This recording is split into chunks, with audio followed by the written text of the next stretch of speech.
네, 감사합니다. 조국혁신당 이혜민입니다. 장훈 세월호 유가족이시자 4.16 안전사회연구소 소장님 앞으로 나와주십시오.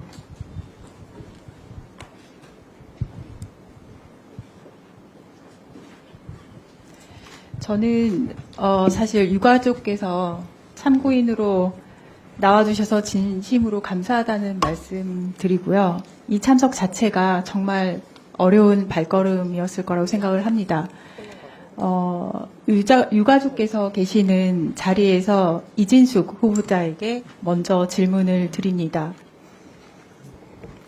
아까 존경하는 김현 간사님과 그리고 김우영 의원님께서 질문하신 세월호 질의에 이어서 여쭤봅니다. 당시 MBC는 지금 슬라이드에서 보시듯이 학생 전원 구조 오보라는 전 국민에게 트라우마를 안긴 아픈 이야기 꺼내지 않을 수 없습니다. 특히 다음 슬라이드요. 저녁에 보험금 관련된 보도는 정말 참담함을 금할 수가 없습니다. 생명을 구하고 있는 시간에 어떻게 목숨값을 전할 수가 있을까 싶은데요. 후보자께서는 자녀가 있으신지요? 있습니다. 몇 년생이죠? 연도는 밝힐 수 없고 20대입니다. 그렇다면 당시 몇 학년이었을까요?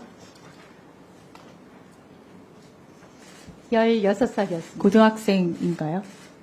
아마도. 네. 본인 자녀가 생사를 알 수 없는 상황이었을 때 보험금이 얼마인지 그게 궁금할 것 같습니까? 그 당시에 최선을 다했지만 아니요로만 대답을 해주시기 아쉬움이 바랍니다. 있습니다. 당시 보도본부장으로서 그에 대한 책임을 통감하십니까? 책임을 통감합니다. 통감하십니까? 그렇다면 지금이라도 유가족 보시는 앞에서 유가족 와 계시니까 사과를 하실 의향이 있으신지요? 유가족께 말씀드립니다. 저희로서는 있으신지요? 최선을 다했지만 아닙니다. 지금 후보자 지금 시간이 갑니다. 생각합니다. 사과하실 의향이 있으신지요? 제가 방금 사과드렸습니다. 제가 지금 그 정도로면 되지 않습니다. 슬라이드 바꿔주시죠. 아주 상식적인 수준에서의 사과문입니다. 이 글 직접 읽어주실 수 있으신지요? 방금 사과하신다고 저는 하셨습니까? 진심으로 사과드렸습니다. 진심으로 사과드렸다는 말이 저의 언어로 사과드렸습니다. 통하려면 이 글을 읽어주실 수 있을까요? 저는 저의 책임을 언어로 통감한다고 제 하셨고 마음을 담아서 책임을 유가족께 통감한다고 하셨습니다. 사과드렸습니다. 그리고 아까 전에 이야기를 했는데 말 중간에 치고 들어오지 마십시오. 질문하면 거기에 예, 아니요만 대답을 하세요. 이걸 읽을 수 있습니까? 없습니다. 없습니까? 진짜 없으니까 없습니다. 대단하시네요. 장훈 유가족께 질문을 드립니다. 네. 지금 이진숙 후보자의 말과 행동 그리고 진심을 담아서 했다는 저 사과에 대한 유가족의 한 사람으로서 의견 표명을 해주실 수 있으신지요? 제가 전체 저희 세월호 참사 유가족을 대표할 수는 없겠지만 네. 지금 이 자리를 모면하기 위한 사과라고밖에 볼 수 없고요. 진심 어린 사과라고 생각할 수 없습니다. 그리고 그런 사과는 받고 싶지 않습니다. 못 받아들이겠습니다. 자, 이진숙 후보자는 저 유가족의 대답에 대해서 어떻게 생각하십니까? 다시 읽으실 수 있을까요? 저는 진심을 담아서 사과를 드렸고 자, 이혜민 지금 의원이 제가 질문을 하지 만들어 않으면 오신 대답하지 그 언어로 마세요. 사과를 드리는 것은 위원장님, 부적절하다고 위원장님. 생각합니다. 여기에 대해서는 경고를 좀 해주시기 바랍니다. 지금 오늘 후보자는 질의에 대한 답변을 하는 것이 아니라 본인 하고 싶은 말만 하고요. 그리고 아까 전에 이제는 음성이 겹치면은 잘 안 들린다고 벌써 말씀을 하셨는데 전혀 개선이 되는 모습이 보이지 않습니다. 이 부분에 대해서는 좀 강력한 개선 요구를 해주셨으면 예, 고맙겠습니다. 강력하게 말씀드립니다. 의원이 질의할 때는 끼어들지 마시고 그리고 의원이 질의에 대한 답을 하라고 할 때 하시면 됩니다. 예, 이혜민 의원님 계속 질의하십시오. 네, 감사합니다. 지금 유가족의 말씀에 대해서 저 또한 공감을 합니다. 진심 어린 사과가 아니라 이 자리를 모면하기 위한 사과였다고 생각을 하고요. 아까 슬라이드 다시 띄워주시죠. 저 사과문은 뭔가 특별한 게 아닙니다. 아주 상식적인 수준의 사과문이고요. 심지어 인간이 작성한 것도 아니에요. 챗 GPT가 작성했습니다. 기계도 작성할 수 있는 사과문 못 읽겠습니까? 저는 못 읽겠습니까? 제 예, 아니오로 진심을 답을 담아서 하십시오. 사과를 다시 한번 드렸습니다. 말씀드립니다. 예, 아니오로. 읽을 수 예, 있습니까? 아니요로 답할 수 없습니다. 읽을 수 있습니까? 없습니다. 없습니까? 자, 장훈 유가족께 발언 기회를 드리겠습니다. 지금 이 자리에 당시 MBC 보도에 대한 책임을 지는 사람으로서 이진수 후보자가 앉아 있습니다. 이분께 유가족의 한 사람으로서 하시고 싶은 말씀이 있다고 들었습니다. 한번 발언을 해주시기 바랍니다. 존경하는 위원장님과 여러 의원님들 앞에서 발언할 수 있게 된 점 대단히 감사하게 생각하고요. 꼭 오늘 같은 날이 있길 바랬습니다. 저희가 직접 고소고발도 진행했고 하지만 무혐의 처리가 됐습니다. 검찰에서는.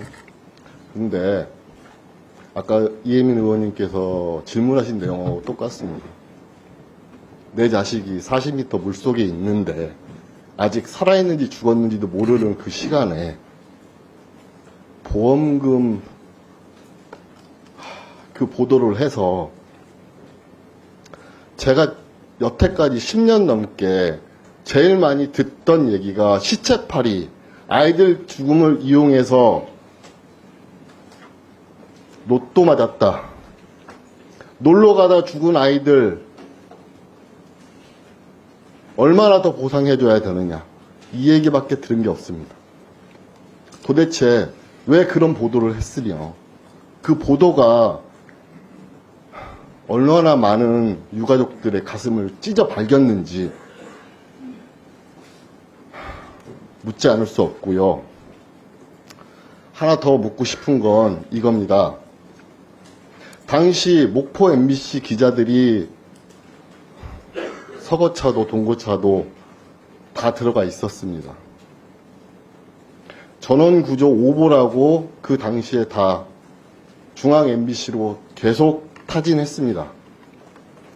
왜 무시하고 MBC만 제일 오랫동안 전원구조 보도를 계속 내보냈는지 이해를 못하겠고요.